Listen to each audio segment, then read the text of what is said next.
ನಮಸ್ಕಾರ ಸ್ನೇಹಿತರೆ, ಎಲ್ಲರಿಗೂ ನನ್ನ ಪ್ರೀತಿಯ ನಮಸ್ಕಾರಗಳು. ಒಂದು ಕಾಲದಲ್ಲಿ ಸಾಮಾನ್ಯ ಹಳ್ಳಿಯ ಹುಡುಗ ಇಂದು ಕರ್ನಾಟಕದ ಮನೆ ಮಾತಾಗಿದ್ದಾನೆ. ಬಿಗ್ ಬಾಸ್ ಗೆದ್ದು 50 ಲಕ್ಷ ರೂಪಾಯಿ ಪಡೆದ ಹನುಮಂತ ಲಮಾಣಿಗೆ ನಿಜವಾಗಿ ಕೈಗೆ ಬಂದಿದ್ದು ಎಷ್ಟು ಗೊತ್ತಾ? ಆ ಹಣವನ್ನು ಅವರು ಏನು ಮಾಡುತ್ತಿದ್ದಾರೆ ಗೊತ್ತಾ? ಹಾವೇರಿಯಲ್ಲಿ ಕನಸಿನ ಮನೆ ಕಟ್ಟುತ್ತಿರುವ ಹನುಮಂತ ಲಮಾಣಿ ಅವರ ಪ್ರೇಮದಾಯಕ ಕಥೆಯನ್ನು ಈ ವಿಡಿಯೋದಲ್ಲಿ ನೋಡೋಣ ಬನ್ನಿ.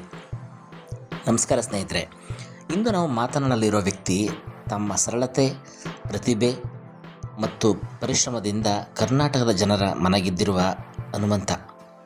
ಹಾವೇರಿ ಜಿಲ್ಲೆಯ ಸಾಮಾನ್ಯ ಕುಟುಂಬದಿಂದ ಬಂದ ಹನುಮಂತ ಇಂದು ಲಕ್ಷಾಂತರ ಅಭಿಮಾನಿಗಳನ್ನು ಹೊಂದಿದ್ದಾರೆ. ಅವರ ಯಶಸ್ವಿನ ಪಯಣ ಹಲವರಿಗೆ ಸ್ಫೂರ್ತಿಯಾಗಿದೆ. ಆದರೆ ಈಗ ಹನುಮಂತ ಮತ್ತೊಮ್ಮೆ ಸುದ್ದಿಯಲ್ಲಿದ್ದಾರೆ. ಕಾರಣ, ಅವರು ತಮ್ಮ ಸ್ವಂತ ಊರಲ್ಲಿ ಹೊಸ ಮನೆ ಕಟ್ಟುತ್ತಿದ್ದಾರೆ. ಹನುಮಂತ ಮೊದಲ ಬಾರಿಗೆ ರಾಜ್ಯದ ಜನರಿಗೆ ಪರಿಚಯವಾದದ್ದು ಸರಿಗಮಪ ಸೀಸನ್ 15ರ ಕಾರ್ಯಕ್ರಮದ ಮೂಲಕ. ತಮ್ಮ ವಿಶಿಷ್ಟ ಗಾಯನ ಶೈಲಿಯಿಂದ ಅವರು ಬೇಗನೆ ಜನರ ಮೆಚ್ಚುಗೆ ಗಳಿಸಿದರು. ಕಾರ್ಯಕ್ರಮದಲ್ಲಿ ಮೊದಲ ರನ್ನರ್ ಅಪ್ ಸ್ಥಾನ ಪಡೆದ ಹನುಮಂತ ಅವರಿಗೆ ವಿಶೇಷ ಬಹುಮಾನ ಘೋಷಿಸಲಾಯಿತು. ಮೊದಲಿಗೆ ಬೆಂಗಳೂರಿನಲ್ಲಿ ಫ್ಲಾಟ್ ಅಥವಾ ಸೈಟ್ ನೀಡಲು ನಿರ್ಧರಿಸಲಾಗಿತ್ತು. ಆದರೆ ಹನುಮಂತ ಅವರು ಬೆಂಗಳೂರಿನಲ್ಲಿ ಮನೆ ಬೇಡ ಎಂದು ತಿಳಿಸಿದರು. ಇದಾದ ಬಳಿಕ ಅವರಿಗೆ ಸುಮಾರು 21 ಲಕ್ಷ ರೂಪಾಯಿ ನಗದು ಬಹುಮಾನ ನೀಡಲಾಯಿತು. ಇದು ಅವರ ಜೀವನದ ಮೊದಲ ದೊಡ್ಡ ಆರ್ಥಿಕ ಗೆಲುವಾಯಿತು. ಸರಿಗಮಪ ನಂತರ ಹನುಮಂತ ಡ್ಯಾನ್ಸ್ ಕರ್ನಾಟಕ ಡ್ಯಾನ್ಸ್ ಕಾರ್ಯಕ್ರಮದಲ್ಲೂ ಭಾಗವಹಿಸಿದರು. ಗಾಯಕ ಮಾತ್ರವಲ್ಲ, ಮನರಂಜನೆ ನೀಡುವ ಕಲಾವಿದ ಎಂಬುದನ್ನು ಅವರು ಸಾಬೀತುಪಡಿಸಿದರು. ಇದರಿಂದ ಅವರ ಜನಪ್ರಿಯತೆ ಮತ್ತಷ್ಟು ಹೆಚ್ಚಾಯಿತು. ನಂತರ Hanumantha Bigg Boss Kannada season 11ರಲ್ಲಿ ಸ್ಪರ್ಧಿಯಾಗಿ ಎಂಟ್ರಿ ಕೊಟ್ಟರು.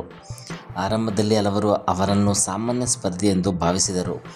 ಆದರೆ ದಿನದಿಂದ ದಿನಕ್ಕೆ ತಮ್ಮ ನೈಜ ವ್ಯಕ್ತಿತ್ವ, ಸರಳತೆ ಮತ್ತು ಪ್ರಾಮಾಣಿಕತೆಯಿಂದ ಅವರು ಜನರ ಹೃದಯ ಗೆದ್ದರು. ಅಂತಿಮವಾಗಿ ಬಿಗ್ ಬಾಸ್ ಕನ್ನಡ 11ರ ವಿಜೇತರಾಗಿ ಹೊರಹೊಮ್ಮಿದರು.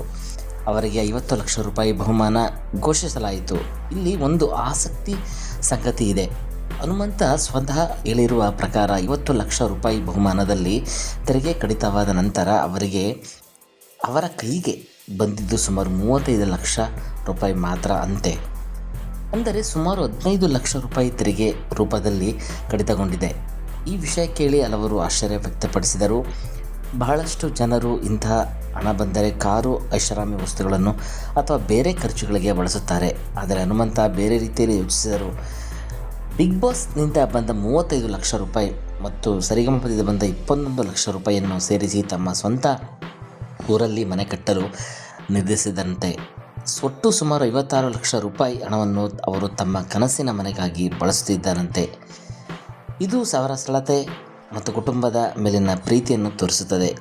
ಹಾವೇರಿ ಜಿಲ್ಲೆಯ ತಮ್ಮ ಊರಲ್ಲೇ ಹನುಮಂತ ಹೊಸ ಮನೆ ನಿರ್ಮಾಣ ಮಾಡುತ್ತಿದ್ದಾರೆ. ಬೇರುಗಳನ್ನು ಮರೆತಿಲ್ಲ ಎಂಬುದಕ್ಕೆ ಇದು ಅತ್ಯುತ್ತಮ ಉದಾಹರಣೆ. ನಗರದಲ್ಲಿ ನೆಲೆಸುವ ಅವಕಾಶ ಇದ್ದರೂ ತಮ್ಮ ಊರಿನ ಮೇಲೆ ಪ್ರೀತಿಯಿಂದ ಅಲ್ಲೇ ಮನೆ ಕಟ್ಟುತ್ತಿದ್ದಾರೆ. ಇದು ಅಭಿಮಾನಿಗಳ ಮೆಚ್ಚುಗೆಯನ್ನು ಗಳಿಸಿದೆ. ಹನುಮಂತ ಕ್ವಾಟ್ಲೆ ಕಿಚನ್ ಕಾರ್ಯಕ್ರಮದಲ್ಲಿ ಭಾಗವಹಿಸುತ್ತಿದ್ದಾರೆ. ತಮ್ಮ ಕಾಮಿಡಿ ಟೈಮಿಂಗ್ ಮತ್ತು ಮನರಂಜನೆ ಮೂಲಕ ಮತ್ತೆ ಜನರ ಗಮನ ಸೆಳೆಯುತ್ತಿದ್ದಾರೆ. ಕೆಂಪೇಗೌಡನ ಪಾತ್ರದಲ್ಲಿ ಕಾಣಿಸಿಕೊಂಡು ನಾನು ಹುಲಿ ಎಂಬ ಡೈಲಾಗ್ ಮೂಲಕ ಎಲ್ಲರ ಮನ ಗೆದ್ದಿದ್ದಾರೆ. ಸೋಷಿಯಲ್ ಮೀಡಿಯಾದಲ್ಲಿ ಅಭಿಮಾನಿಗಳು ಹನುಮಂತ ಅವರ ಈ ನಿರ್ಧಾರವನ್ನು ಮೆಚ್ಚಿಕೊಂಡಿದ್ದಾರೆ. ಹಲವರು ಹಣ ಬಂದರೂ ಸರಳತೆ ಬಿಟ್ಟಿಲ್ಲ ಎಂದು ಕಾಮೆಂಟ್ ಮಾಡುತ್ತಿದ್ದಾರೆ. ಇನ್ನು ಕೆಲವರು ಅವರ ಪರಿಶ್ರಮಕ್ಕೆ ಅಭಿನಂದನೆ ಸಲ್ಲಿಸುತ್ತಿದ್ದಾರೆ. ಹನುಮಂತ ಅವರ ಜೀವನ ಕಥೆ ನಮಗೆ ಒಂದು ಪಾಠ ಹೇಳುತ್ತದೆ. ಪ್ರತಿಭೆ, ಪರಿಶ್ರಮ ಮತ್ತು ವಿನಯ ಇದ್ದರೆ ಯಶಸ್ಸು ಖಂಡಿತ ಸಿಗುತ್ತದೆ. ಇಂದು ಅವರು ಗಳಿಸಿದ ಹಣವನ್ನು ತಮ್ಮ ಕುಟುಂಬದ ಭವಿಷ್ಯಕ್ಕಾಗಿ ಬಳಸುತ್ತಿದ್ದಾರೆ. ಇದು ನಿಜಕ್ಕೂ ಪ್ರೇರಣಾದಾಯಕ ಸಂಗತಿ.